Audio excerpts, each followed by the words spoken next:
Nous sommes en train de célébrer aujourd'hui Souleymane Diallo. C'est une excellente chose. J'ai vu naître un peu le Lynx à l'époque. Et je dois l'avouer, je travaillais un peu au Lynx, tout en étant à l'époque correspondant des RFI.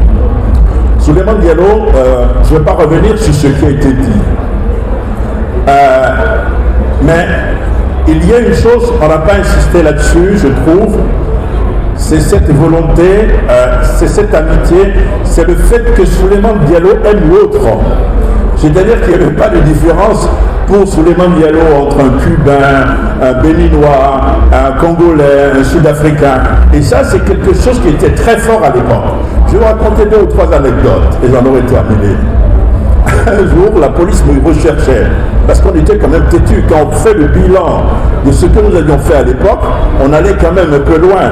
La police me cherchait à l'époque. Et Souleymane Diallo savait pertinemment où j'étais. Souleymane Diallo allait voir Gomez, pour ceux qui ne le savent pas, Gomez c'était le ministre de l'Intérieur de l'époque. Souleymane allait le voir le matin pour lui dire « Monsieur le ministre, Serge Daniel a disparu, où est-ce qu'il est ?» Et le soir, Souleymane Diallo venait me voir dans ma cachette pour me donner de l'argent.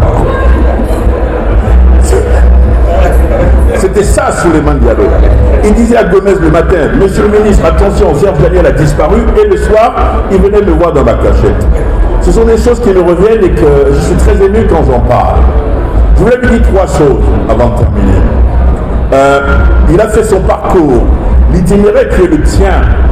Moi, j'ai mis des cailloux blancs sur ton chemin pour ne pas perdre tes traces. Tu aurais pu être tenté par l'amertume, seul d'un homme qui aurait inutilement labouré la mer. Mais je te demande de te rappeler de Rudyard Kipling et de son fameux poème qui trace à son lecteur un parcours jonché de difficultés à surmonter et qui conclut « Tu seras un homme, mon fils ». Tu aurais pu, vu les vicissitudes, les problèmes de la presse aujourd'hui, être tenté par, je dirais, la fatalité. Mais je te demande là aussi de te rappeler d'un poète qui disait qu'en fait la vie n'est qu'une scène où nous entrons, chacun peut jouer son rôle et pour humblement repartir. Et enfin, pour terminer, tu aurais pu être tenté aussi par l'orgueil. C'est d'un homme, en te rappelant de Thésée, citoyen d'Athènes, le grand André Gide nous le montre au terme de ses jours. Après avoir blanchi sous le harnais ou le harnais, les deux se disent, ayant perdu son fils unique par sa propre faute, mais méditant sous le ciel de l'Attique en disant, il me plaît de penser que par moi, dans cette belle ville d'Athènes, les hommes vivront libres et heureux. Pour l'humanité future, j'ai fait mon œuvre, j'ai vécu. Mais loin de l'amertume, de la fatalité et de l'orgueil, je te conseille, je te propose d'exprimer ta gratitude à tous ceux qui, malgré les vicissitudes du moment, sont restés fidèles. Gratitude également à tous ceux qui nous ont causé des torts. J'ai été en prison ici. J'ai été jugé acquitté. Avant toi, tu l'as été.